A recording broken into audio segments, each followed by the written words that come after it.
एक बार नहीं, बार बार जरूर खाओगे। कुछ ऐसे ही मस्टर्ड मसालेदार चटपटा स्पाइसी मसालेदार मशरूम रेसिपी यानी कि मसाला मशरूम रेसिपी आज लेके आया हूँ खास आपके लिए। ये सिर्फ 15 to 20 मिनट में लाजवाब टेस्ट के साथ बन के रेडी होता है और इसे बनाने के लिए सिर्फ आपको आपका होममेड इंग्रेडिएंट्स की जरूरत है।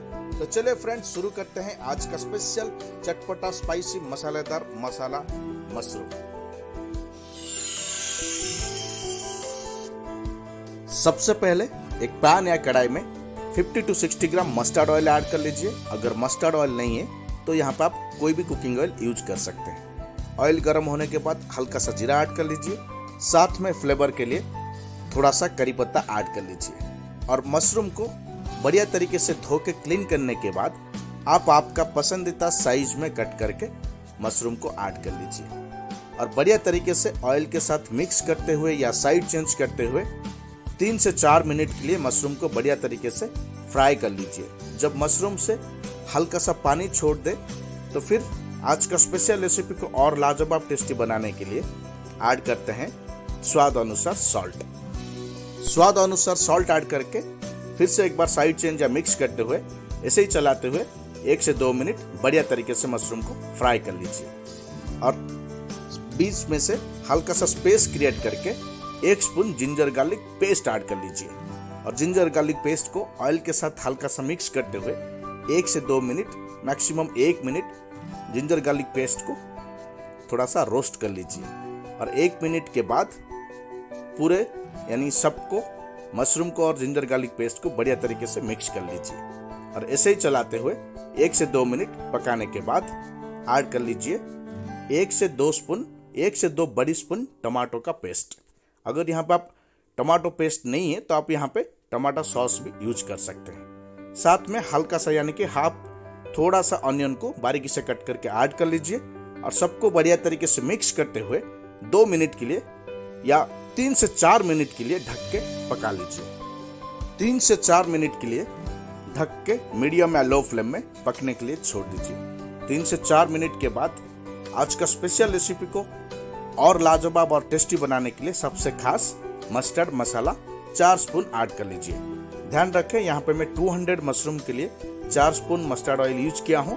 आप आपके क्वांटिटी के अनुसार कम ज्यादा कर सकते हैं। साथ में हल्का सा पानी ऐड करके सबको बढ़िया तरीके से मिक्स कर लीजिए। बढ़िया तरीके से मिक्स करते हुए या ऐसे ही साइड चेंज करते हुए 1 से 2 मिनट पकाने के बाद ऐड करिए बेसिक मसाले पाउडर। हाफ स्पून जीरा पाउडर, हाफ स्पून धनिया पाउडर, हल्का सा हल्दी पाउडर और स्पाइसी के लिए आप आपके रिक्वायरमेंट के अनुसार स्पाइसी कम ज्यादा कर सकते हैं। 1 स्पून या 2 स्पून आप आपके मर्जी के हिसाब में ऐड कर सकते हैं। मसाला ऐड करके सबको बढ़िया तरीके से फिर से एक बार मिक्स कर लीजिए और ऐसे ही मिक्स करने के बाद लो फ्लेम में 3 से 4 मिनट के लिए ढक के पकने के लिए छोड़ दीजिए। ध्यान रखें, मशरूम यहाँ पे ऑलमोस्ट रेडी हो चुका है तो मशरूम को हल्का बॉईल करने के लिए ढक के 3 से 4 मिनट के लिए छोड़ दीजिए और 3 से 4 मिनट के बाद चेक कर लीजिए मसाले से भी बढ़िया तरीके से ऑयल छोड़ चुका है। तो आज का स्पेशल रेसिपी को और थोड़ा सा लाजवाब टेस्टी बनाने के लिए एक छोटा सा ऑनियन को हल्का मोटे साइज में कट करके ऐड कर लीजिए और सबको बढ़िया तरीके से मिक्स करते हुए 1 से 2 मिनट चलाते हुए पका लीजिए। 2 मिनट बढ़िया तरीके से पकाने के बाद सबसे खास हाफ बाउल पानी में थोड़ा सा इमली को ऐड करके इमली का पानी को ऐड कर लीजिए। ये मैं पहले से ही इमली को पानी में भिगा लिया था तो आप भी पहले से पानी में भिगा लीजिए। इमली का पानी ऐड करके सबको बढ़िया तरीके से मिक्स करते हुए 2 मिनट फाइनल टच के लिए पका लीजिए और फिर बन के हो जाएगा रेडी आज का स्पेशल स्पाइसी चटपटा मस्टर्ड मसाला मशरूम मसाला का रेसिपी। देख सकते हैं आज का स्पेशल रेसिपी लाजवाब टेस्ट के साथ बन के रेडी हो चुका है। तो आप भी मेरे रेसिपी के साथ घर में जरूर एक बार ट्राई करें। ये सिर्फ 15 to 20 मिनट में लाजवाब टेस्ट के साथ बन के रेडी होता है। आप एक बार नहीं, मैं गारंटी के साथ कहता हूं बार बार जरूर खाओगे। तो चलिए फ्रेंड, आज के लिए वीडियो हम यहीं पर रखते हैं और मिलते हैं अगले वीडियो में एक लाजवाब और स्पेशल डिश के साथ। Thank you so much.